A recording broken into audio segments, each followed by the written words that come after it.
Welcome to episode 78 of the RXP podcast, where usually three working professionals talk about the games, movies, and shows they love to enjoy in their free time. I'm your host, Alex, and joining me are my co-host, Tiffany. Hello, hello. Matt. What's going on? And our perennial fourth co-host, Yasser. Hello, little Jimmies and Jamanthas. Jimmy's and Jamanthas. Welcome, Yasser. Welcome back. Thank you. Happy to be here. Happy to talk about Hogwarts Legacy and everything else. Oh yes, of course. And honestly, for those of you out there, we were discussing Hogwarts Legacy before recording this episode, so that's where that reference came from. But also, Hogwarts Legacy will come up later in this episode because today we're going to be talking about something that we also do here on this podcast, and that is reviews. So in case you didn't know, we have a sub-series on RXP called Peer Review, where we talk about, shows, movies, games, and give our opinions and thoughts on them, as well as give a recommendation of whether or not to experience said show, movie, or game. And so typically those are yes or no. So we keep it very binary. It's very easy to tell. Is it something we think you enjoy? Is it something we don't think you enjoy? Or is it something we think you enjoy with caveats? But on the other end of the spectrum, and for every review out there, right, that we all come to look up, whether we're anticipating something or if we're nervous and we don't know whether or not we'd like it. And that is the typical review score that, most publications out there give certain things, right? And so today we're going to be talking about it because I'll be honest, a lot of this inspiration for this came from a recent release that I've been playing recently that had gotten very low reviews, comparatively speaking, and that I think are mostly unjustified. But, in this scape of having to give, from a conventional standpoint, numbers to reviews, I can understand why it would get such low scores. But when you bring it up in the perspective of a lot of other things, it doesn't make quite as much sense, at least in my eyes, why it would get this score when something else that also came out in the recent time frame got, a certain score, namely higher, that I would argue is even worse than the state that this was in. But before we get to that, I just want your guys' thoughts. Like, what do you think about review scores in general, giving numbers on a score? Do you think it's just a necessary evil to, by the fact that people like to just see a number and it's simple that way? Or do you think it's easier in our minds to understand how good something is by giving it a number? I think it's a necessary evil. I will admit that I've scrolled through an IGN review just to get to the bottom 100%. to see what the score is. But then if the score intrigues me, then I go back and read the text or listen to the review. For me, I've come to realize after a decade of looking at game reviews and deciding whether or not I'll make purchases based off them, I honestly have to really think about the reviewer and if they have the same type of interests that I do. That's where I've come down to it, right? I mean, normally most outlets will give the game to a fan to review. So, you could take that either way. They're either hypercritical because they love this type of game so much, or they're very forgiving because they like this game so much.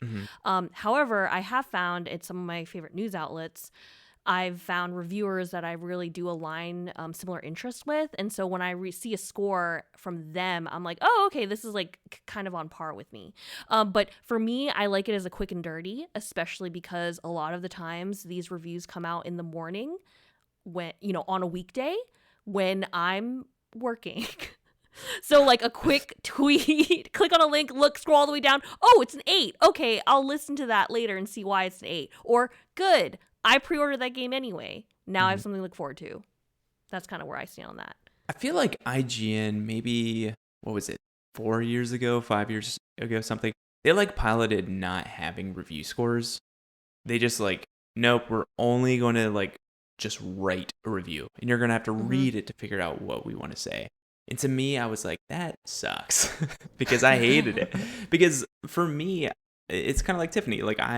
we have a finite time. There's so many games that come out, and I just want to know, hey, is this worth it? Like, if it at least gets a 7 in my mind, and that's just like just a random number I chose. If it got a 7, then there's a chance that I'll enjoy it, right? Like, no matter what. It's like if that 7 has like very reasonable reasons why it's a 7, that's just as good as like a 10 to me. You know what I mean? If like someone gives it a 7 because they hate X, Y, and Z, if I don't really care if X, Y, and Z is missing, then that 7's awesome. So I need that though, because I don't want to have to read and watch everything from the get-go, because I also don't want to get a lot of spoilers with some of these games too. We start talking about these narrative games, like I don't want to be seeing a ton of combat because I don't want to like already have mental images of what that game looks like, because just tell me it's a 9, just tell me it's an 8, and I'll give it a shot and I'll get to see that firsthand. That's interesting. Honestly, I found this topic interesting because I feel like I don't follow the same process as you guys might, in the sense that for games specifically, I don't think this is true necessarily for movies for me historically, but for games specifically, I don't feel like I've ever paid attention to reviews to help coordinate whether or not I should get a game or not. I feel like gaming to me is a little bit different than a movie per se, because there's so much information about a game before you first sit down and play it. You can see gameplay, you can see mechanics of the game, you know what type of game it is. There's a lot that you can just kind of delve into as far as information and previews of games, that the score of a review is only going to be a confirmation bias for me, whether or not I get it or don't get it. I already know whether or not I'm going to enjoy a game or want to try a game before the reviews even come out. And the reviews just tell me, is what my thinking was accurate, or do I need to rethink this and maybe watch some Twitch videos to see what the gameplay looks like even more before I go ahead and purchase it. So it's interesting. I'm interested to hear Alex's specifics now, since he was very vague about what game he was talking about. Well, almost like with that point, Yasser, I like completely agree with you, right? I would definitely, like, if I really want to play a game, like let's say Biomutant was a game that I was really anticipating and I want to play that game. The review though, to me, I guess the way that I see it is almost, do I need to play this now? Like, is this a now time to play Hogwarts Legacy, or is it a piece of trash and like we need to like give it some time in the oven before I play it like 100 patches from now? So I see where you're coming from, but for me it's like, oh, I only have limited time and maybe limited games I can play in a year. Should I like wait for this, or do I need to get on this zeitgeist because Hi-Fi Rush came out and it's like going bananas? Like I need to play this right now. So before I get to the games I was being a little bit vague on, I loved how all three of you went first, because there's a point that each of you made that I do want to bring up, and I love how distributed it was. And Tiffany brought up specifically it is the actual reviewer, right? So it's the other side of the review to say it really is important, I think, especially when you look at any kind of critic, right, that it doesn't matter not just what the person says, but it's also who's saying it. And that really gives you a flavor of really why that person is reviewing it in such a way. And I think that's important because, like, for me, you can go read a review and say, oh, this is like a 6 or whatever. But then when you read the person, maybe you look at their history, you see the things that they've liked in the past, it gives a better understanding of saying it would make sense that this reviewer would give something like this a 6 because, historically, this either isn't their wheelhouse or they just generally don't like these types of things, which is fine then, right? Because it gives you context. And really what's important is to understand the review. It's not just what the review says, but it's also, is that person biased? And that's the other side, right? For that Yasser brought up, to say, especially with, I agree with Yasser in games, is that typically I don't let reviews control what I go to play and what I don't. I use it. And as also Matt brought up, as a clarifier to say, hey, is this something that is hot off the presses, right? Like, am I going to want to play this day one? You know, I pre-order it.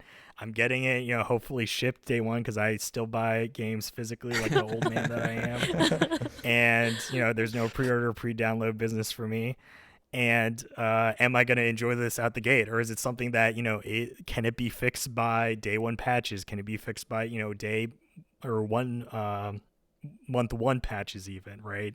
And so it really gives you a lot of clarity to say, hey, this might be a good game. Like, this could be a 7, but if they fix the bugs, it could be 8, it could be a 9, right? Mm-hmm. Like, maybe it's one of those types of experiences that could take more time. And really, right, that's something that only really applies to games. You know, they don't edit movies or shows right after they come out. Like, right. There's the no Snyder second cut. chance of redemption. Oh, no. Yeah. Typically, that doesn't happen. But also what Matt brought up in terms of reviews, I think also draws a fine line is that, and I feel like I hope that this comes across more, like maybe it is there, but or maybe publications should do more about it, is how much do you spoil in a review, right? Does it make sense, or how much does it make sense, or when is it necessary to reveal things, especially about the narrative, right? Because I feel like gameplay, although there are some games I would argue you shouldn't reveal it, like some certain aspects about God of War 2018, you probably shouldn't reveal gameplay wise, but that also ties back into the narrative. But there should be more clarity on when you make those decisions in terms of should you talk about it if it is important, right? Because then I think if this is an underlying or one of the underlying core reasons why you're giving it such a score, then you would explain that, right? To say specifically it was this moment that either bumped it up or brought it down, right? And in those cases, I feel like maybe you have a disclaimer, maybe like put that in the, you know, headline or byline or something, say, you know, we're going to talk about, you know, potentially sensitive material in here. So don't read if you want to, scroll down, look at the score as Matt normally does or Tiffany, and, you know, move on with your day. But a lot of good points, right? Because I feel like reviews are a tool, right? Effectively in one way or the other, whether it's Matt and Tiffany looking to get that whole stated opinion, or it's Yasser and I just kind of touching base to say, you know, what does the general public really feel about this, right? Or what does this reviewer, what, you know, Metascore really, what is the general public feeling about this Metascore? And I feel like those are kind of the core, I guess, aspects to say how much does a review matter, right? I know here on Peer Review, we try to just give it a binary recommendation because I feel like really, I think we came from it from the perspective of, is this just worth your time, right? And I feel like that's just a binary thing, right? Are you going to spend time watching, reading, playing this thing, or should you just spend your time doing something else? And I feel like that's a lot easier to summarize by yes or no than it is to be like, well, it's about an eighth's worth of your time out of 10. And, you know, and to people, right, I think that's part of the problem to say, what does that mean, right? And we kind of went into it, but I want to know your guys' opinions. It's like, is there a bar? Matt kind of talked about where it's like, if it's at least a 7, he can be confident that it's something probably worth checking out. But like, does it matter? Like, should we have a more standardized like system? Because like we both have the sense of people giving it, you know, 1 to 5 stars, you know, a scale from 1 to 10 out of numbers, but nothing's ever standardized, right? Like a 5 out of 5 doesn't always translate to a 10 out of 10, right? Like it could be like a 9 out of 10, you know, like there's no direct correlation between all these things, but typically we average it to a 100-point scale, right, out of 100. And so do you think there should be some sort of standardization, or is there standardization in your guys' minds to say, you know, if it's a 4 out of 10, this is what that means, or if it's an 8 out of 10, this is what it means to me? Honestly, sorry, Tiffany. I was just going to say, I mean, based on what Tiffany and Matt have already said, I don't feel like standardization of reviews can do anything really meaningful because like everyone's already mentioned, reviews are very subjective. That's the biggest, like that's the crux of the issue, trying to interpret a review. Like Tiffany said, you have to know the reviewer, you need to know their interests and their likes and dislikes in games. And it's very unlikely, at least I have never run into a reviewer that has all the same likes and dislikes that I do, you know? So to try to standardize review scores really doesn't solve the main issue of it being super subjective And at the end of the day, that's kind of what you have to use your judgment for, to figure out whether or not a review is really relevant to your gaming experiences. Yeah, I think what I was kind of leaning towards was like, I agree that I don't need standardization of reviews. My caveat is that I just need to know what your scale is, or like a blurb about it. I need to know the definition of it. And, you know, this is potentially coming out from our professional backgrounds. Like, you know, in medical literature, when people say a severe, like someone has severe sepsis or someone has a severe infection, what does severe mean? As if you define what severe means, and I'm on the same page as you. Because like one article can say this is severe, like if your temperature is above a certain level, but another article could say like, no, that was just mild or something. So as long as I know what your definitions are, then we're good. Yeah, because like you're coming with a review, it's like such a subjective thing, and you're trying to make it an objective scale, and that like unless you know the definitions, it doesn't make any sense. I think honestly, my favorite ranking or rating system actually comes from Gerard the Completionist, because I consider myself a completionist too, so I've loved his YouTube for you are, Matt, for ages. You know, your 42 platinums show your completion. That's Oh right. my God. That's right. But like when he goes through a game, he takes a deep dive, going through everything that he likes, everything he dislikes, and he rates it based upon if you should complete it. Like, should you play it? Should you finish it? Should you complete it? And like complete it is his like 5 out of 5. That means like he loves this so much, and it has something of value if you complete it. To me, that like almost like the word definition replacing the numbers makes so much more sense to me, because then you know it. And the same with IGN. Like IGN, I think their 7, or maybe I think it's their 7 is good or something. Right. But like their 6 is okay. Like a 6 isn't failing. It's not like you're getting a 60% on an exam. Like it's okay. Like it's fine. You might find something you like here. It's not bad. And I feel like people, if you don't make it a 7, or if you get negative points on Fantasy Critic, like some of my games did last year, like it's just like, oh, this is a failure. Like this is not worth my time. And that's not always the case. Yeah, I definitely agree. I think an interesting thing that you guys brought up is just clearly defining it. I know it's at that point, as Matt brought up, with how IGN also gives every numbered rank a description. So they usually have some sort of, you know, word describing it. So like 10 out of 10, right? That's a masterpiece. And I think 9 out of 10 is amazing. And I feel like that it aids in helping someone understand, to say, if I give it this number, why, like, what does that represent? Also, at the same time, I feel like maybe publications, and not just IGN Limited, but in general, giving a score to anything, they shouldn't be afraid to use the scale, right? Because I feel like if you have a scale, especially, let's just keep it simple and say it's 1 to 10, using only the 10, so 1, 2, 3, 4, 5, 6, etc., that you need to use every entry, right? Because if you have, let's say, a bunch of 10s, like, you know, or let's say 6 to 10s, you better have at least some 1 to 5s, because I need to know if this is what you consider a 7, what do you consider a 2, right? Like, I think there needs to be a reason for that part of the scale to exist, because not everything can be a 7, right? Like, because these scores also kind of feel relative, even though they shouldn't be, I feel like it better defines it to say, I'm going to call this a 7 because what you'd expect from quote unquote 7s, right, is this type of experience. And then you can go look at a bunch of other things to say, oh, these are also 7 level experiences, but not everything is considered the same, right? And so we kind of get into this weird rounding nonsense of like, oh, these are all 7s, but it's like plus or minus, you know, it could be like a 6.9 or 7.1. Whereas like, really, I feel like we should have the 1 to 2, like, even though that would probably put the game on some sort of dead to rights list if it was ever given a 1 out of 10, yeah. Especially by IGN. I would say there probably are games definitely out there. Like, maybe they're not games that they review, but there has to be something, right? That's really interesting that you say that, because there was literally like an explanation article or something that came out from IGN. I don't know, recently, within the last like few months to a year.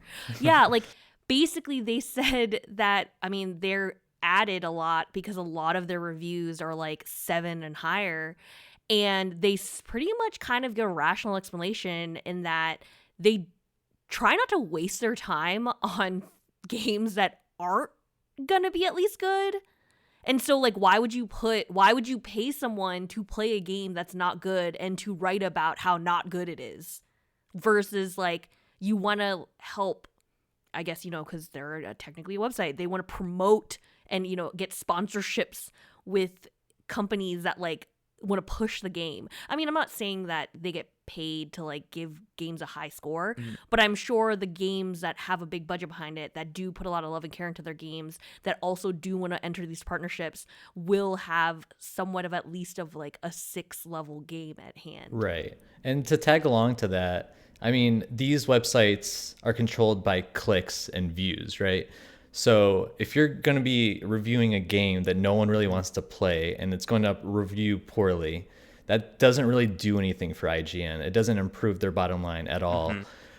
So that's why you're just not going to see them as often as the games that are going to be quality and are going to have at least an expected score of 6 or higher. So yeah, I think that article does a great job of explaining the reason behind their review system and why they switched to that 20-point scale like they did. But I feel like it's a really difficult ask to have games reviewed on a consistent basis that end up with scores of 3 out of 10. I do have to also say, like, so for you guys, do you think people can only score a game if they complete it? Like, what if a game is so bad that they're like, this is a 1, and they just can't. They gotta stop. Because, like, to me, like, a 1 or a 2 is, like, unplayable to, like, unfinishable. So, like, I could never score a game because I've never finished it, but to me, it's just that terrible. If it's your job, you should be finishing the game. That's my opinion on that. I agree. Because I feel like there's some things that if you don't experience it all, like, are you really able to give a good rating on something? Like, in my mind, and I don't think so. Like, I have a recent kind of similar thing to this for myself is I played through Hi-Fi Rush, and I think a bunch of people are giving it 9s, and for me, I was like, this is like a good time. Like, it's an 8, I was telling Yasser, I was like, yo, you play this on Game Pass, right? It's on there. You just need to play it. Like, I wasn't super into like the rhythm game, but like, this is something special. It's very forgiving. Like, I think it's good. I think it's a really good game. And then I started like doing some cleanup achievements, and then I started using some different combos because I was like trying to unlock all the combos to get like certain achievements. And then when I started experiencing these combos, I'm like, I have not even been playing this game.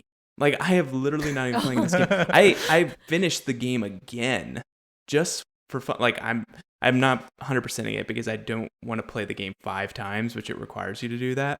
Dang. But playing it that second time, like, it was more rich to me than ever. And like, I changed my GG rating to a 4.5 out of 5. Like, that playing that second time, like, actually completing it to where you need to, where you're like experiencing all the things and the post-game content, like, yeah, that changed my experience from a 4 out of 5 to a 4.5 out of 5. And so, like, for me, I think if it's your job and if you take it seriously, then you need to finish it, because that's when you're really going to know, hey, is this worth it? Yeah, I agree with their points. It definitely, in some cases, that gives you the holistic perspective, right? To be like, really, there's nothing redeeming about it. On the flip side, I would say, because games are an interactive medium, if there's a bug that just prevents you from finishing the game, then that's the moment you can say you're going to stop, right? Because those are the rare moments of literally, I cannot get to the end because the game is coded such that I cannot get to the end. Therefore, It might be a 1 because of that, right? Like, maybe you enjoyed everything up to it, or it could be, and I forget the game, but it could be like a game where it's like, oh, our ending is DLC, go pay extra for it. Like, that could knock it down too. No, there was a big name game, I forget off the top of my head, but in the past like decade there was a game that did that, where they hid the true ending behind paid DLC, so it wasn't even packaged with the game. But on the flip side, you know, I guess this is a similar thing, like, right, for how about shows and movies? Should you have to also watch the whole thing? Because now and I'm going to call IGN out on this, because I hate the fact that they review episodes. Like, recently, in the past, like, 4 or 5 years, they are reviewing episodes of these seasonal shows. And I think, especially to me, for TV in particular, right, because it's episodic in nature, and so this is coming out either in a binge-style manner, right, as Netflix likes to do day one, or it's coming out on a weekly basis as Disney likes to do, you know, and Netflix also in turn at certain times. But I feel like, albeit it is helpful, as you guys mentioned, right, at a glance, to have, you know, customers or consumers see this number and say, oh, if this episode's like a 5 out of 10, I'm going to know it's not as good as, let's say, this other episode that was like a 10 out of 10, right? Like, that's good understanding. But also, I feel like, to me, I don't want that to warp my perspective, because really, I feel like a season, like, shows are built around the season. So you should be enjoying, or at least consuming, everything, like, throughout the whole, you know, every episode of the season, and then maybe give the whole season a rating, right?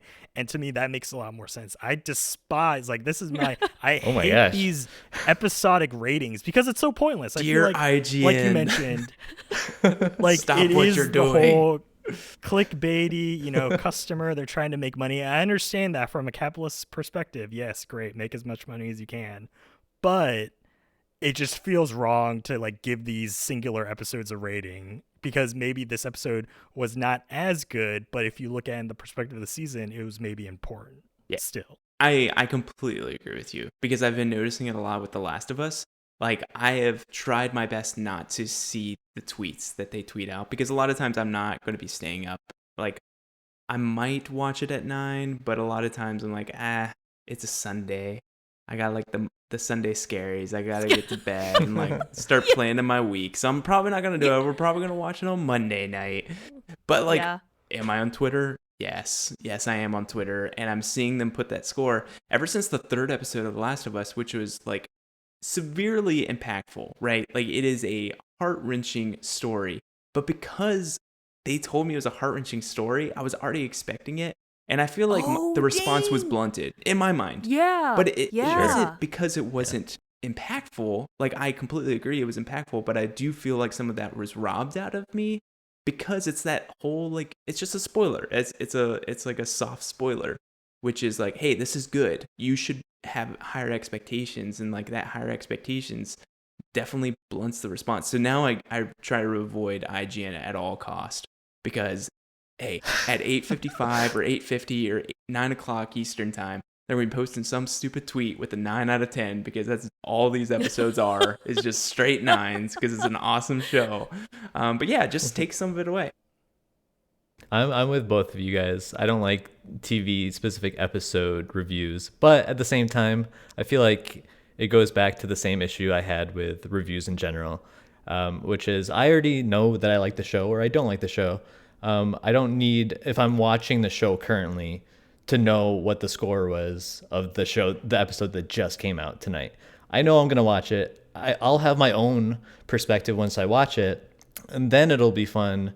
I think this is probably more what it's for, at least this is how I interpret it. But after I watch the episode, I want to see what other people thought. I want to see what IGN thought. I want to see what my friends thought. I want to see what the comment section thought. So that's kind of where I think their perspective is they can get more discussion and clicks through having a review and an opinion on it, rather than trying to spoil it for Matt over here. Poor guy. Poor me. So I have become more liberal with in the reading world, and it's called DNF, and that's when you do not finish. And so, like, people will use that term a lot for books. So, like, oh, I had to DNF it, or, like, that's a DNF. Like, don't waste your time. Couldn't even finish it. So for me with books, I rate books on the Goodreads scale, which is out of 5 stars, and there's, like, no half points or quarter points or anything. I don't know what we call that, where it's, like, whole number out of 5. But if I have to DNF something, for me, that's when I give it a 1. Like that's like my personal, that's Tiffany's 1 star. If it's a 1-star book, I either DNF'd it or I thought it was absolutely horrific or like not worth anyone's time. Like don't even. There was a bug on page 69. She just couldn't get to the end after that. Yeah. Yeah, exactly. Someone ripped out the page and they're like, "What do I do here? What do I do?" Yeah, and I've DNF'd shows. I've DNF'd plenty of shows. But like I haven't scored, quote unquote scored. I guess I don't know, like shows I've never thought about scoring shows. But for me, like books, movies, and games are something that I'll like look at review scores for. And kind of going back a little bit to like knowing the definition of a score, I literally, my world was rocked when I finally understood how Rotten Tomatoes scores movies. Because okay. Before we get there, Okay. could you explain for the listeners in case they don't understand, or they might think they understand the Rotten Tomatoes tomato meter, but maybe they don't. So can you elucidate for them what it actually means? Totally. So for me, growing up in the last like decade and a half, I would look at Rotten Tomatoes, or I would hear like it's certified fresh on like a YouTube ad or like on TV or something. I'm like, oh, dude. So like if I saw a tomato score of like 85 or higher, I'm like, yo, like this is it, like I'm excited, I'm gonna go watch it. But I literally learned like a year ago, a Rotten Tomato score isn't a bunch of people rating it out of 100 and an average of 100.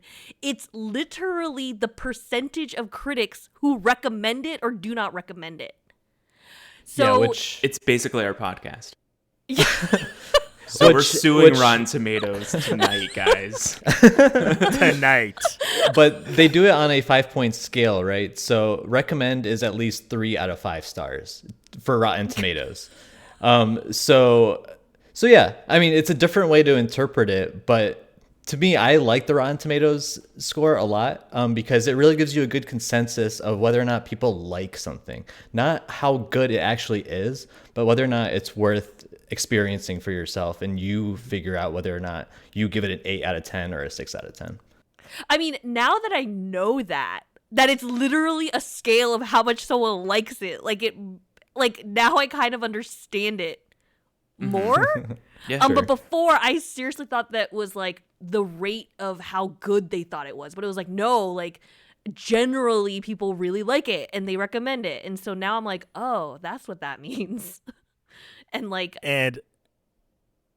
yeah. And I agree with Yasser. Like, I wish the games industry used something like Rotten Tomatoes as a more like holistic way to say, I know we're still just going purely based on numbers and averages to say, oh, this is a 7.2 out of 10 or this is a 9 out of 10. But I feel like having that just percentage to say percentage of people that like it and recommend it and percentage of people that don't like it and don't recommend it, I feel like is just a better way, right? Because especially with games are so much more subjective, I feel like, right? Because they're an interactive medium. This isn't like a show or movie or a book where you're watching this linear thing. And yes, maybe there's variations in how you watch it, right? It could be on your phone, it could be on a computer monitor, a TV, or in the movie theater. And so there's differences in the experience there. But when you get to games, I mean, yes, you're playing it all on, it could be a movie or a computer monitor or TV screen, but even the platforms you're running it off of give you such varied experiences, right? It's, way back when, shouting it out, pimping it out, Matt and I peer reviewed Cyberpunk 2077. Hey, I was there for this. I think that was your last episode. Like your last I don't episode in a remember, but I row. remember I was there for it. I was like, and that was it. Yasser. Cyberpunk killed him. That was it.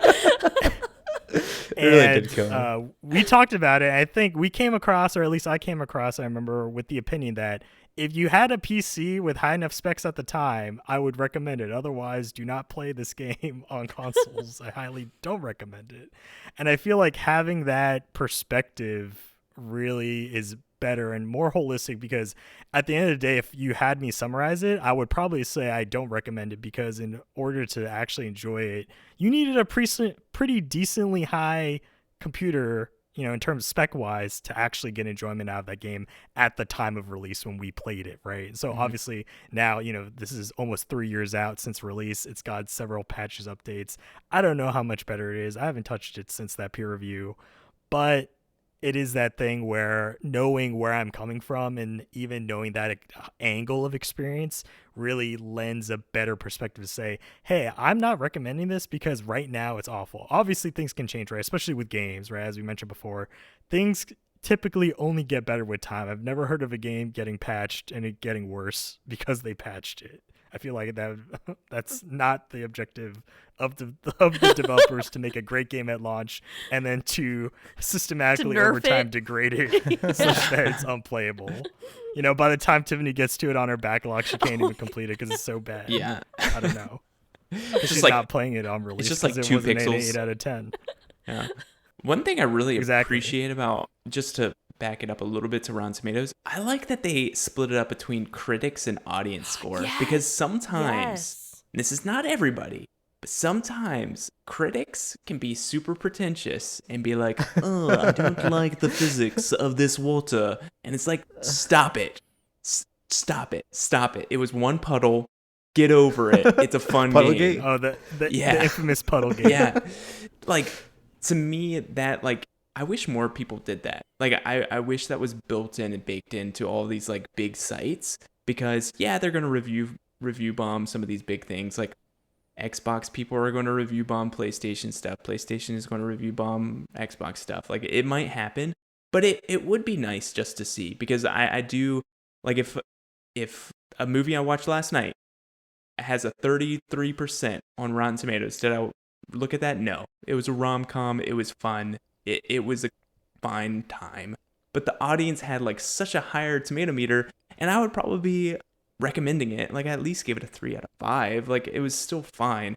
I just wish they had, like, more of the people type people, instead of just critics who are just like, no, well, this has already been done before. Have you seen Breath of the Wild? Like, it's like, stop comparing it. Like, no. the Democratic People's Republic, you know what I mean? Exactly. I mean, Matt, if you want to publish a review for that rom-com, we can get up there, bump that to 34%, That's right. Get you published it under RXP podcast. That's People right. will respect it. I guarantee it. That is an interesting point, though, and I do want to shout this out, because I feel like, as much as I hate on Steam in particular, not to say I hate PC gaming, but I dislike Steam. One of the things I love about Steam, though, is their review section, because when you go to reviews, it's all user reviews, right? So on the Steam page for a product, you do not see official reviews. Those aren't posted there. They don't, like, host those. They host user reviews.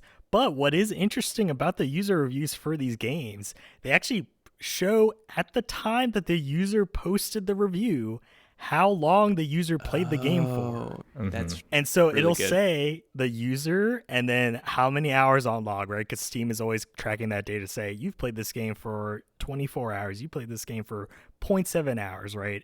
And I feel like that, for the games that, people look to buy and play on their computer via Steam, is such a great tool. And I really appreciate that, because obviously you can go ahead and see if that person only has 1 hour on record and they say it's, like, overwhelmingly positive, how much can you trust that person's review, right? Even though they give it a plus review. And then you go and look at someone who has, like, 70 hours on record and they give it, like, it's an okay, it's like, who are you going to trust more, right? Right. Not to say that time investment is the end all be all, but it does give me a little bit more to say, if you had this running for that long, I mean, I can hope that you're not just leaving the game on and then posting a review after letting it run for 70 hours to trick me, but I hope you actually spent the whole 70 hours to play the game, right? That this is a real, you played this for 70 hours and you think it's just okay. And I feel like that's also another great aspect, right? That they were able to get that much time out of it and come out with this opinion right at the end of the day. And so that gives another angle. I feel like this all comes back to, as even Yasser pointed out, these are such subjective things, and trying to give it an objective score doesn't make sense. At least on Steam, they don't do that. They have it's either positive or negative. So they give it a thumbs up or thumbs down, and they summarize it at the top of the page. So you don't even need to go down to the reviews. It just says like total reviews, like overall overwhelmingly positive or slightly negative, overwhelmingly negative. And that's such a great system. I feel like Steam at least has that. And I feel like I wish other platforms, because I feel like Xbox and PlayStation, Nintendo will severely lack in review systems. Like there's really no reviews whatsoever on those platforms. So you cannot see any sort of opinion, which is, I kind of feel, where stuff like IGN, GameSpot, all these publication sites come into play to say, well, the platforms a lot of people play on don't even have any way of showing you a review score. So we're going to be that source for you to say, if you want to go to on demand, on release, like summary of how good this game is, come to our website. We got a review up for you. And so I do, I side with them, right? As much as I hate on IGN, especially for the whole episodic review stuff, I do understand their point in the business. Also, to jump back a little bit, I do want to say, not to say that I disagree, but I do understand Yasser's point when he brought up the whole, why would I pay someone to play a game that is awful, right? Like, I'm not saying I want to see a flood of 1 to 5 game review scores out there. It just feels like the scales, because typically games are 6 to 10, right, on average, that we see from these big sites. Right. It feels like that's really what matters. And so if a game does get a 6, that's, at least in my opinion, when I see that score, it's like, oh, that is a bad game, right? Because if they only review 6 to 10s, if this is getting a 6, like that's essentially a 1 out of 10. And so I'm not saying it is, but at least in my mind, I'm like, okay, this isn't as good. This is like the best a bad game can be, essentially, right? It's like or the worst a good it's game could be. I mean, or the worst a good game could be. That's true, right? Because we're not giving you 100 for free, right? It's like you got to earn those points. You're working your way up to that 100. Yeah, I think those are all really good points. To go back to what Matt and Alex were talking about with user reviews, I do think it is way too difficult to get a good idea of what the gaming community in general thinks of a particular game. You're totally right. For coming from my perspective of the Steam community, I don't like the reviews as much as you do. I think most of them are just trolling. Like, fair enough, yeah. Who knows? Most of them are just total jokes, as in like, oh, I didn't have a girlfriend before I started this game. Nothing has changed, but this game is great. That's literally like half the reviews on Steam. But anyways, I do agree, like Xbox, I think they do a pretty good job with reviews, but they're not nearly as good as Steam's as far as like knowing how many hours they've played. And they also have a bunch of trolls. PlayStation doesn't have any reviews from what I've seen. At least it's really difficult to find on the PlayStation Store. So there's definitely so much more improvement that we could have for user reviews. I think Metacritic has that option, but I don't know how many people use Metacritic for user reviews and how many people kind of just flame video games that they don't like when there's like a controversial thing that happened too. So it does have to go in with a grain of salt. But I think having that combination like Rotten Tomatoes has really does give you a good balance between critical reviews and then just your average gamer reviews and what they think of a game. Oh, yeah, I really care what Joe Schmo 79 really cares, really has to say about this. It's very important. But yeah, no, in all honesty, it definitely is. Because, right, it's we as, quote unquote fellow gamers out there looking out for each other and being like, hey, this is a great game. Don't skip on it, despite what IGN wants to give it. And on that note, we're finally going to get to the vague game that I was referencing all the way in the beginning that Yasser expressed interest into what I was talking about. And so I have 4 games here. And so these are the Metacritic scores for these games. And I just want to have a small discussion around these 4 as kind of this, I guess, final segment. And then we'll have some time afterwards if you guys have any additional remarks you want to make that don't get brought up here. But so first of all, and these are going from top to bottom. So based on their Metacritic score, the first game I have here is a game that I'm currently playing and I'm enjoying a lot. And I feel like doesn't deserve, well, okay, I understand the Metacritic score, but I don't agree, especially with the amount of negative remarks it gets, right? Score aside. And that's Forspoken. So this game came out in January. It's developed by Square Enix. It's developed on the Luminous engine, which is the same engine that they use for Final Fantasy 15, but it is a newer version. So it's not just the same thing they used for that game, but it is updated. And Actually, I want you guys to guess. Can you guess Forspoken's current Metacritic score? I'm going to guess it's a 71. I'm going to say 64. Ooh, I was gonna. I'll say 68, right in between. All right. You could have so said 69, Matt man. is the closest. Dang. It is a 65 on Metacritic. Wow. That's Brutal. So kind of rough. What a terrible game. Next. And I want to say this, right?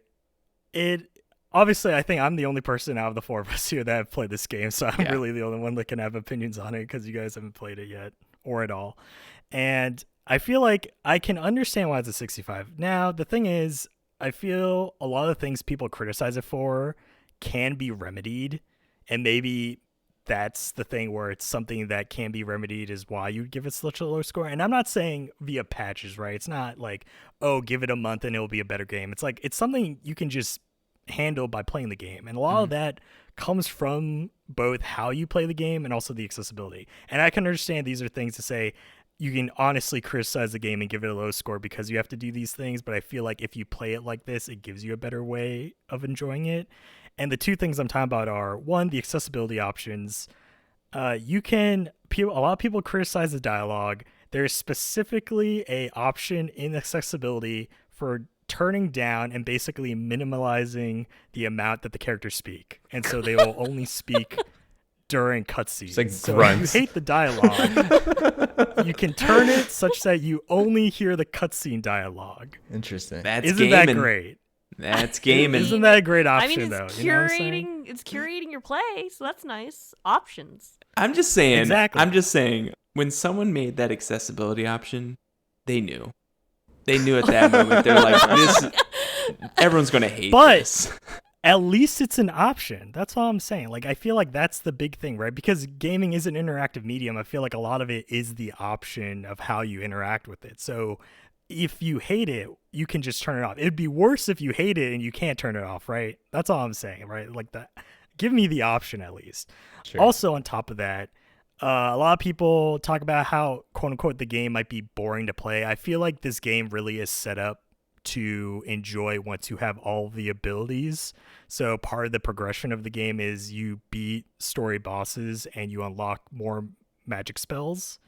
And the game really shines once you have all the magic available to you. And so I feel like part of it just is a pacing problem to say, hey, don't try to do all the side content immediately, but maybe mainline the story until you can get all the magic and then go do the side content. Because once you have all the spells, it's a great time. And might I say, I think it has more spells than Hogwarts Legacy. Oh, I think Hogwarts has Hogwarts Legacy only has like 27 spells. Yeah, It's not that around many. there. Yeah. Yeah. Oh, there's Forspoken has more than over 40 spells. Wow. Over 40 spells. Wow. Castable spells. Wow. And so all I'm saying is just spell count. You know, obviously Forspoken. Based on spell count alone, it's a very objective thing. But Yeah, it's it clearly makes better than subjectively Hogwarts a better Legacy, game. guys. Come on. Obviously. Exactly. 40 is greater than 27. That's We all simple know math. it. Yeah. I I mean, yeah, and so, go ahead. sorry, I just mean this is kind of the crux of the issue with the reviews, right? If a game speaks to you as far as the gameplay itself and the objective and the gameplay loop, no amount of issues or bugs is really going to get in your way of enjoying that game. So yeah, it's good for reviews to go through all these specific details of the game and have us interpret whether or not the reviewer likes specific aspects of the game. But at the end of the day, you're only going to know if it speaks to you by playing it yourself, by seeing the gameplay, and really just experiencing it. The review itself is not going to affect your enjoyment of the game. You could have 1 million spells, you could have 2 spells. If the game speaks to you and you like that gameplay loop, you're going to love it. Right. And I think one of the core aspects is not to say it's as good as Marvel's Spider-Man, but it comes pretty darn close to Marvel's Spider-Man of having fun traversing the environment. Oh. Like, it's not as fun as the web slinging, but there's a lot of good movement. And I feel like because this is, an open world game, right? A lot of my fun in open world games in particular is how you get from one place to another. And this game has plenty of spells that can get you there and look cool doing it. So I'm just having a good time flipping around, gliding, Parkouring. cross water. Yeah, parkouring, magical parkour as they call it. And it's just a good time. And I feel like in this case, it's just being done a little injustice because obviously, as we hinted at, it feels like a lot of people use scores to give it a, am I going to even bother looking at this or not? And I would say, sure, maybe don't pay $70 like I did for this. Maybe to most people, this isn't worth a full price $70 title.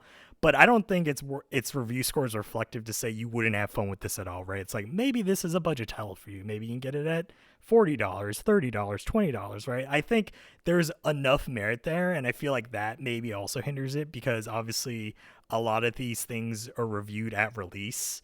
And so not to say price is ever a factor. I don't think anyone ever really factors in the price to review something because obviously you're going to, pay whatever the MSRP is, and then you're going to review it based on the merits of the product to say I had a good time or it's something worth experiencing versus it's something that's not. But I feel like because reviews are kind of this stasis in time, right, of when it came out, this is what we thought about it. It feels like it's a little bit a disservice to say, maybe don't check this out, or maybe if it is a 6 out of 10, maybe on your scale, 6 out of 10 is I'll look at this when it's in the bargain bin or like when it comes up for free on PlayStation Plus. And fine by me, as long as you experience it, because I feel like it is definitely worth a look at whatever price point you feel comfortable. But I just wanted to point it out to say, I'm enjoying it. I think I would give it, I have completed the story. I haven't finished the platinum. That's what I'm currently working on. That's what's preventing me from getting to stuff like One Piece Odyssey and, Hogwarts Legacy, which we'll be talking about in a minute. But, yeah, so I would give it an 8 out of 10. That's my personal record. Okay. I usually tweet my reviews on Twitter. So I think at this point it's sitting at a time because it's a fun game. It just has a little bit of things holding it back, narrative notwithstanding, and maybe some slight pacing issues. But besides that, I think it's a pretty good time. Honestly, for me, like what kind of killed it is I had pre-ordered this game back in October, and then I played the demo, and I was like, this isn't for me at $70 right now. So I appreciate Square for putting out the demo. And helping me decide that. I kind of feel bad for them though, because they put out a demo and then I was like, oh, I'm gonna cancel my pre-order. But I played it for a little bit and I was like, there's no way. Like this game is coming out a week and a half before Hogwarts Legacy. Like I'm not even gonna do this right now. So maybe I'll check it out later. Right. I mean, at the end of the day, reviews are very relative, both to other games that you're playing, then also just your perspective as a gamer and what you enjoy. So overall, it happens with everyone, I think, and everyone's got that game that they just loved or at least enjoyed, and they just didn't understand why everyone was giving it a 6 out of 10. I will never forget Tiffany pooping on Pokemon Scarlet. I think it was a very enjoyable game, and she didn't even put it in her top 6 or whatever it was. So yeah, I'm not mad. Your voice kept getting higher and higher as I could hear the tears being suppressed. I love Yasser bringing that up because the next game I'm going to bring up here is Pokemon Scarlet and Violet. Wow. And I want you guys to guess, what do you think the Metacritic score for this game is? Well, that's an interesting question. I think it's a 75. Ooh. I think Metacritic it was a 75. I hate to be like Price is Right rules, but 76 was being called to me. Like I don't know why. All right, 74 it is. Let's go. All right, Yasser wins it. It's at a 72 on Metacritic. Wow, that's really low. I know a lot of people that like that game, which I know that doesn't take that into account, but that's surprising to me. How many of them are on Metacritic, right? How many can we look up? Yes, sir. Are you on Search their Metacritic? review. I am now. Wait, Yasser, did you finish? I haven't finished it yet, no. It's the reoccurring issue I have with Nintendo Switch games in general, which is I put them down for prolonged periods of time. But with my time with it, I'm actually shocked by how much. I think around 12 hours. Okay, I put in like 35. Yeah, oh, okay. So you've put in way more than I have still. But the fact is, I was just shocked by how much I still enjoyed it, considering I'm a guy who actually is very big on not having games have technical issues. Like, I shit on Cyberpunk because of all the technical issues. But Pokemon just has a completely different perspective to me, because I don't think of Pokemon as like a very graphical intensive game, or a game that ever has run super well or has really impressed me with its performance. So to me, it was just like, oh, it's a Pokemon game. Yeah, it had bugs. It had some weird bugs. Yeah, the frame rate dropped at times, but it's a Pokemon game. It's a turn-based game. It's not like you're playing an FPS. I thought it was really cool that they switched it to a open world perspective, and you can kind of just do whatever you want. I feel like a lot of Pokemon gamers have been waiting for that for a very long time.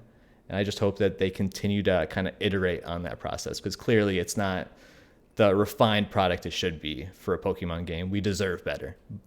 So I'm glad those reviews still came out, but I enjoyed it way more than a 7 out of 10, in my opinion. Yeah, and I mean, this brings up the point that Yasa brought up too. It feels like a lot of scores are relative as well. And obviously these scores, right, especially the Metacritic scores, definitely don't dictate how we feel about these games, right? Because as he explained, if something calls out to you, it doesn't matter what score it got. It's something that you're going to enjoy. So a number really doesn't matter.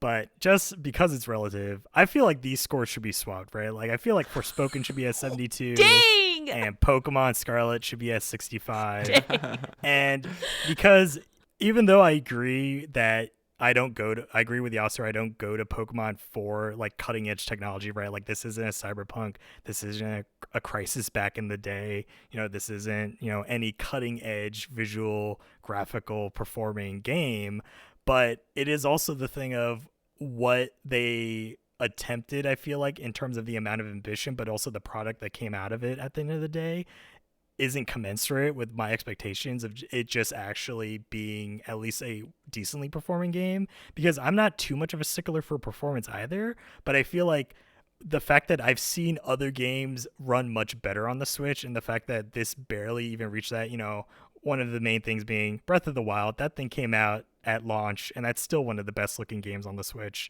and a lot of games fail to even meet that level of quality. And I feel like the fact that this is coming out, 6 years later down the lifetime of the hardware, how have they not been able? And it's also not their first mainline Pokemon generation on the Switch, right? Sword and Shield came out in 2019. And so they've had time working with the hardware. So I just kind of expected enough to say it's at least performing well, right? Like, I'm not looking for Cyberpunk level graphics from Pokemon on the Switch. Imagine. But I wish it just had a little bit more invested into it. And to me, honestly, it just feels like a rushed product. I feel like this is one of those things that can be better with patches, right? They can probably fix it if they actually invest more time into the DLC, which will inevitably come out, and spend a little bit more time making it look well, or look nice and run well. And I feel like it is, at least for me, where the scores aren't commensurate with my opinions, at least. And so I'm just putting it out there to say my experiences are flip-flopped with these. I do also have said, like, talking to you guys, I'm like, man, this is like a 7 game, but it's a 9 in my heart. Like, you know what I mean? Like, the number of times I'm like, it's a 10 out of 10 for me. Like, this is a Tiffany ass game. Like, like, you guys know. So it is, like, the scores are what they are, I guess. Mm-hmm. I liked my time with Violet, but it also got to the point where I was like, man, there's just, like, I just want to catch them all. And now I keep trying to catch them all, but now they're higher level than me. But now I got to get the gym badge. But now I need to go back to the team that I was trying to level up. Because, I'm in this, like, weird paralysis with Pokemon, and I haven't gotten back yet. So I haven't finished it, but I hope to finish it, before the year's over. Especially, I imagine myself when that DLC comes out, and or like it gets announced or whatever, and it shows me something cool. I'll be like, man, oh yeah, I need to get back in there. I'm hyped. Add that to our resolutions list. No, do not add that to my resolutions list. I don't like homework. All right, the next game on this list, because it seems like Matt doesn't have an opinion for Pokemon. I definitely don't. Like, sorry. All right, but I'm taking a opinion break from Pokemon for a bit. You definitely have opinion for the next game. That's fine, because you guys were already talking about it. We already talked about it on this podcast. Hogwarts Legacy. Woo! So I am going to go off of the PC PS5 reviews Metacritic because the Xbox Metacritic is different. Oh. But because it's different and PC and PS5 are exactly the same, I'm just going to go based off theirs. Or if you guys want to average it, I can tell you after the fact. But what do you guys think the PC PS5 Metacritic score for Hogwarts Legacy is? I'm going to say it's an 82. I'm going to say 86. 81. Oh, yeah, so you should have cut the middle this time. Damn it. It's an 84 Nice. Okay. on PC and PS5. And the Xbox Series X and S score, in case you guys are wondering, it's a 90. Wow. I feel like Nice. I feel like it's a little inflated because they're probably struggling for games over there. So this is Oh this my is the gosh. best game they've gotten in a Wow, while. So okay. that's why it's a 90. Okay, Alex. But, It's like so Aside from aggressive that. for no reason. no, I'm not taking shots. But I'm that's taking kind of shots. crazy how it has that big of a difference, though. Like the I'm happy Xbox players are getting to enjoy a great game. That's all. I just want to shout. They seem to be enjoying it, so that's great. But as I mentioned before, I've not played this game at all. What do you guys think with your experience? I know none of you have finished it, but with your experience thus far, do you think it is worthy of an 84? Is it higher? Is it lower? Is this a 10 out of 10 masterpiece? What All are right, your Tiffany, you thoughts? can go first. I'm like frantically like waving my hands at the screen right now. So honestly, this game is everything that I've dreamed of since I was 11 years old. And this, other than everyone kind of looking janky, I'm not gonna lie, you guys, I don't know what it is. Like, no one looks pretty. Their eyeballs are looking all over the place for some reason. Like, I'm like, my character looks different every time I'm like doing something. So that's just like You're a going personal through issue I have with puberty. It's normal. Like, this with is the canon. okay, with the beautification of some of the people, even though I think Professor Fig looks fantastic, but yeah, some people look a little bit Wow. janky. However, I love it. I love the gameplay. I got chills at the title screen when I finally saw that Hogwarts Express and the castle come into view. I thought, there's some aspects that could be better. I thought the sorting hat ceremony was very, dumbed down. Whatever. There's things that could be improved, but like otherwise, like I've loved every moment of it. There's some things that I need to get past, and I've just accepted it. Right? Like they just say like you're a 5th year student that's transferring. Where am I transferring from? Have I never been in school before? Did I magically get an owl as a 5th year? Like I have questions. Maybe I'll figure it out when I finish the game. Who knows? But otherwise, gameplay has been wonderful. The love and care that's gone into the castle itself has been chef's kiss. Like, I'm like just roaming. I'm getting lost.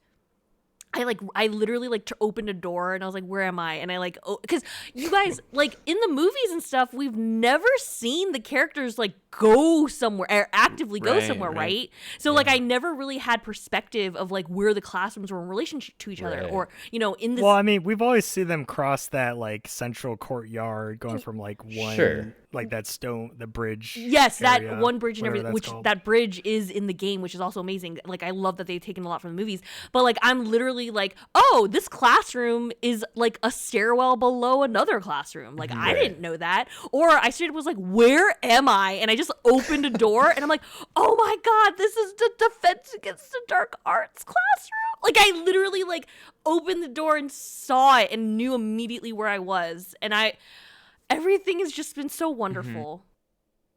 Yeah, like I think 84 is probably going to be low for me if it keeps going the way it's going. Like to me, like I love this game. Like to me, what's interesting about this is because I've read a couple reviews since I've like started playing it. Not to the effect of reading the whole thing like from start to finish, but kind of just like hearing the feel of how people recommend this. And basically they put it into two camps. Like, hey, are you a Harry Potter fan? If yes, you should play this game. If no, if you want to skip it, it's fine. Like it's a formidable open world experience, but it's not anything life changing. But for me, it's like I've already read enough for me because I know I'm a Harry Potter fan and I've wanted my letter for a long time, and like I finally get to experience that. So for me, it's like when I've used reviews of like that's how when I had a conversation with my friend who has not played it, and he's like, "Hey, have you played this?" And I know he's a Harry Potter fan because we've talked about it, right? And so I'm like, "Yo, Jay, you need to play this game, and like don't like dilly dally. Don't wait for a sale. Just play it right now because you're gonna love it, and like you're gonna spend a ton of hours on this. It'll probably take you months to play this game, like because you're just gonna like dive into this world, and like to me, it's a great experience. It's one of those things where I know there's a lot of controversy, and there's anything with license too. Like people aren't going to feel the same way about any license as you do, and so you have to take that into account with all these review scores. But for me as a Harry Potter fan, like yo, this is it. This is a reason why it was one of my highest anticipated games of 2023 because it's gonna be tough. It's gonna be tough to beat, in my mind. Yep. Honestly, there's not really much else to say outside of what Tiffany and Matt have already said. People have asked me very similar questions about like, hey, do you recommend this game? I'm not a Harry Potter fan. I'm a huge Harry Potter fan. What do you think? And I think it really does go back to what Matt said, that the way that you recommend this game changes based on how big of a Harry Potter fan you are. Mm-hmm. Because one of the best things about this game is how true to the source material they are, whether it be the music that's throughout the game. Oh my god, the music's fantastic. It's literally took it from the movies. I love that. Yep, and it's like so subtle. Alex it's said, not those in your same face.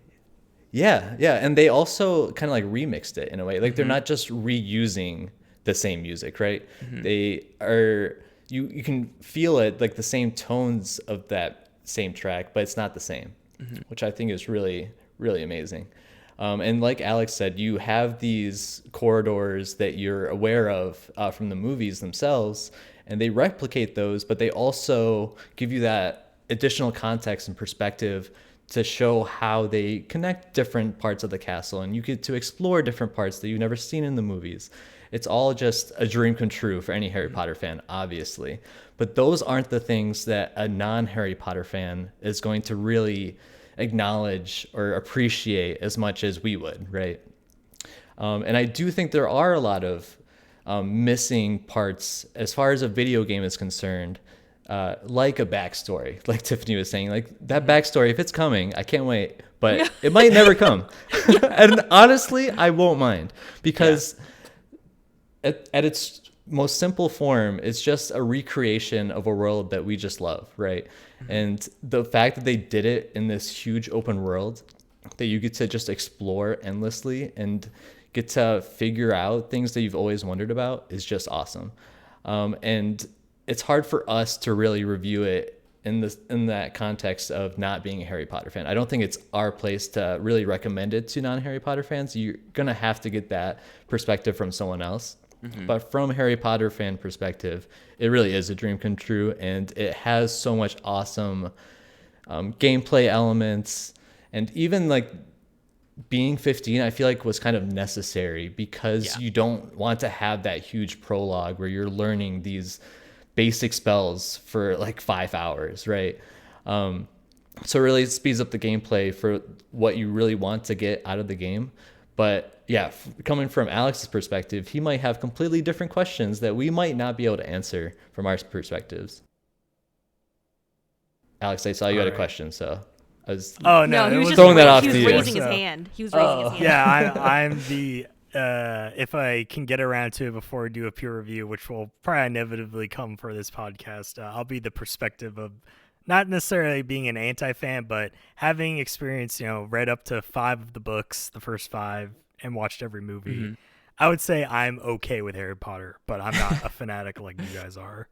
So sure. I'll maybe be the outsider's perspective if we ever get to that point, if I can complete it in time we get around to it.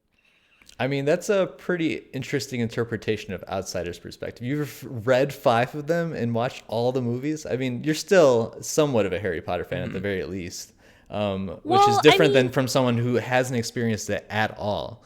Like, you at least have a basic understanding and context of the world itself. You have things that you appreciate and maybe things that you don't appreciate. But coming from a perspective of not knowing the universe at all, I feel like would be really difficult to really understand from our perspectives because we already know so much about this wizarding world. Right. I would just say, I guess, in terms of the history, there's a lot more that probably the little details I won't recognize. Like, I won't be like Tiffany and realize, oh, this is the Defense Against the Dark Arts classroom. Like, Sure, to me, I'm yeah, just yeah. like, oh, it's a dingy, dark room with tables and beakers. I Yay. literally cannot wait until he does the opening credits, and I can't wait to explain to him an Easter egg, because I don't think he'll know the Easter egg or understand the Easter egg. So I'm really excited for that part, for that conversation. I'm excited too because I'm not sure I know what you're talking about either. So that's great. We've already talked about that Easter egg. Oh, we Matt. have. Oh, okay, cool. Yeah. Yeah, I obliviated my mind. Crack that egg open. Sorry. Yeah, you obliviated that out of your mind. All right. And for the last title, there's a trend here. Maybe you guys have noticed it. Yeah, but the last scores title are I wanna going talk about, higher. and that is, at least 3 of us here have experienced Is it. it God of War? Elden Ring. Nice. So, what do you guys think the current Metacritic score for Elden Ring is?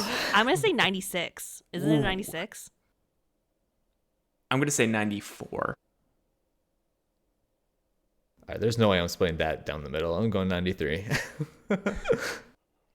Oh, okay. Well, you didn't need to because Tiffany got it right on the mark. Nice. Wow. It's at a 96 on Metacritic. Wow. Yeah.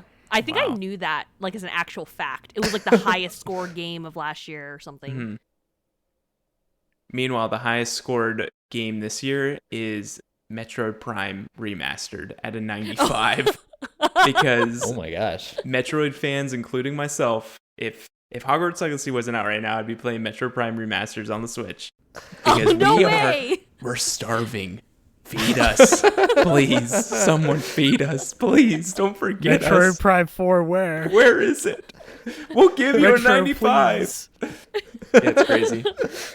Yeah, the fact that it got 95, they're putting out Metroid Prime 4 3 months earlier just because That's of that. right. That's right. They're like, you know what? 2030. Okay, 2029. How about that? Q4. September. Yeah. Amazing. I'll start with this because Elden Ring was my game of the year last year. It was my most anticipated for the year before, and it was my favorite game last year. For me, it was a 10 out of 10. And this is from one of those things where I did not need to see a review. My favorite genre of games are Soulsborne games. Like, that is my favorite genre of games. I love just abusive games that just like beat your head against a wall to get through. That is it. That's my game style that I just love. And so I didn't. I like how you included games there because if you didn't, I was totally going to clip that part out for the singer. Okay, good. I'm Just to let you future-proofing know. myself. But so for Elden Ring, for me, it didn't matter what the score was. I was gonna love this game. It's just kind of like Wolong this year. It's a game that I'm really anticipating, and it's a similar genre. But for me, like, the reason why I think it deserves that 96, and this might be different than most people, because 96 is pretty high. Like, I don't know what the top Metacritic score, but it's not much higher than that. But for me, I think it deserves it because it takes a really great genre and makes it better. And I don't know another game that has done that since Breath of the Wild. And it's like an age-old comparison, but Breath of the Wild did something different for open world games. Like, hey, you see that? You can go get it. Like, that was new at that point. Elden Ring, it's like taking this beautiful genre, which is usually pretty linear with some backtracking, but made it an open world and made it make sense and able to do it. Like, to me, there's not many times in the life cycle of any sort of generation for video games where you see that next jump to where now when a Soulsborne is made, they're all going to be pointing back to Elden Ring. And so, like, I feel like that deserves a 10 in my book, because it's not just going and making a good version of something, it's making it the best version of that genre. Yasser? I agree with the score, the Metacritic score. I think it really did move the genre forward, especially for Souls-like games, but even for open world games. I feel like it set a new standard for open world games, both art style, gameplay wise. It did a lot right. And whether or not you agree with it as far as it being your favorite game or your favorite type of genre, obviously that could be debated. But I don't think it's easy to debate that it didn't deserve the score it did, because it was just such a good game as far as the amount of content it gave you, the amount of fantastic gameplay that it had. And yeah, the lore was different because obviously Souls games work differently as far as their lore and their story. But the way that they did it, if you're into that, you're going to love it because they did a great job with that too. So I didn't finish it yet, sorry, but I loved my time with it so far. And I do plan on going back to it after I finish Red Dead 2 someday. So you're never going to do it? Is that what you're telling me? Red Dead 2 is just in front of it right now. But I do hope to get back to it. Great game. And I think one of the other pieces of it that I really love for an open world game is the fact that there was multiplayer involved too. You know me, I love multiplayer and having multiplayer aspects in games as much as possible. And to be able to go into a Souls game, I know you could do this with previous Souls games, but I think they just implemented it even better this time around and made it an even more accessible Souls game than the previous titles, because you had that option. And the open world gives you that option to backtrack whenever you want, unlike some of the more linear Souls-like games in the past.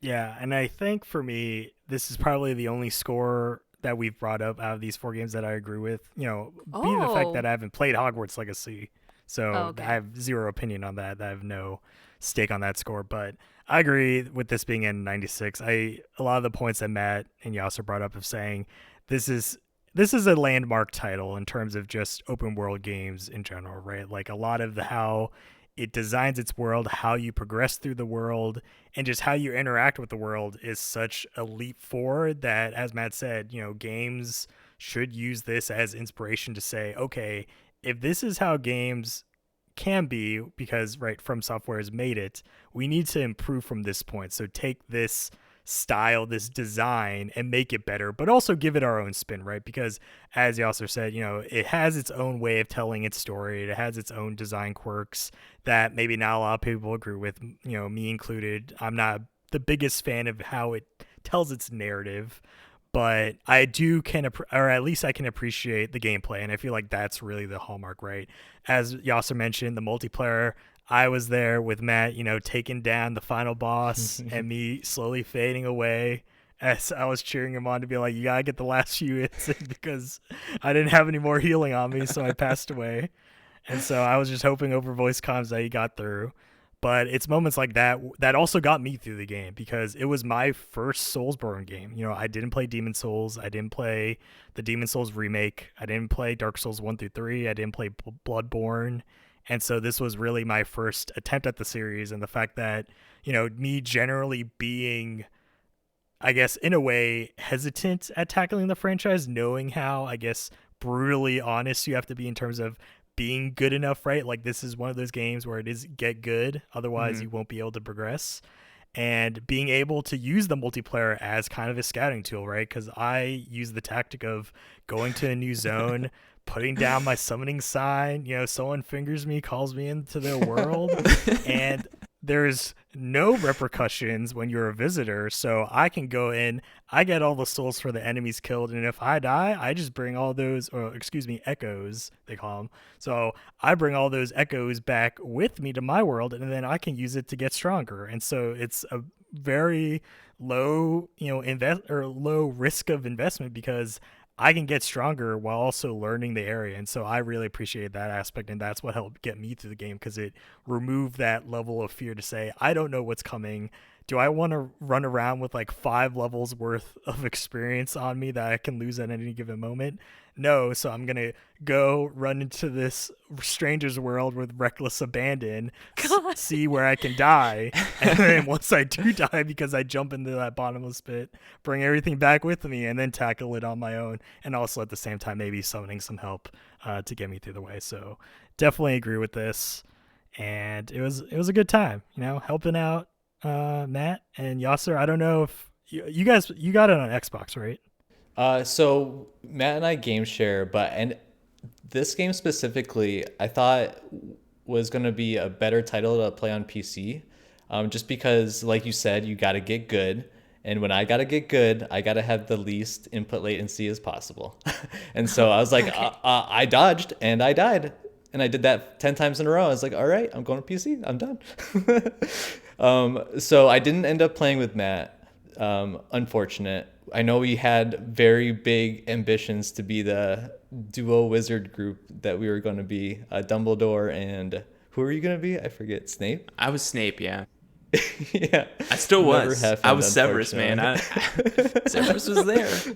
Always. But can I just say, as someone who is new to the Souls series in general, a very underrated aspect of the multiplayer for me were those notes that people left behind in the missions.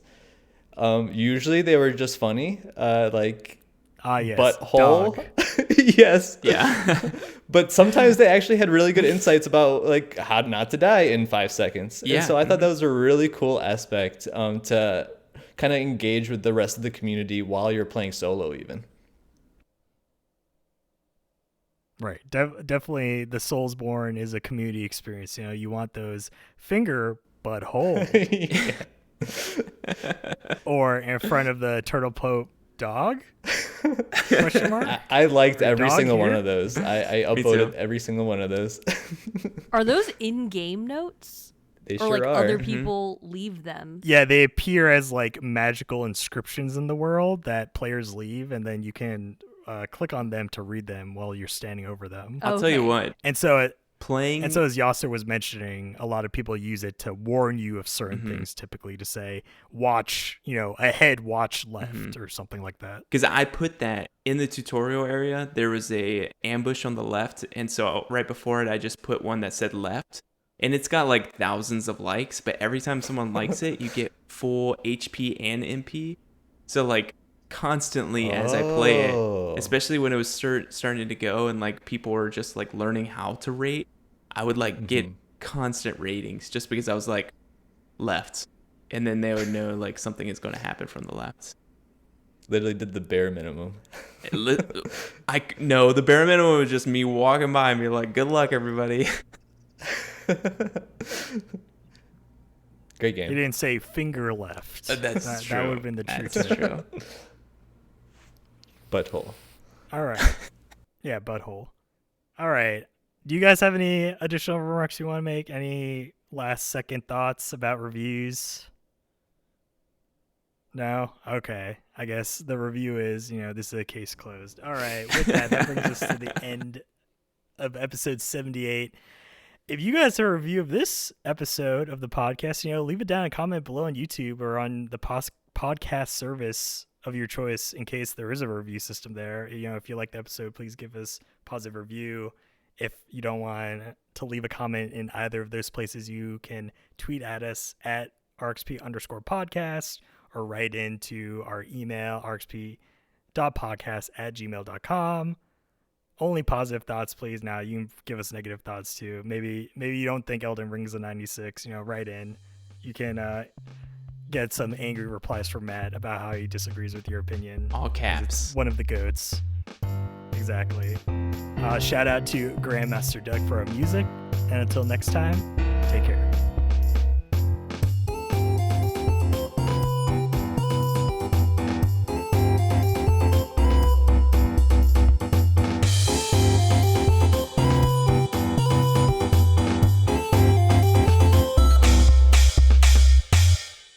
Like butthole. We're starving.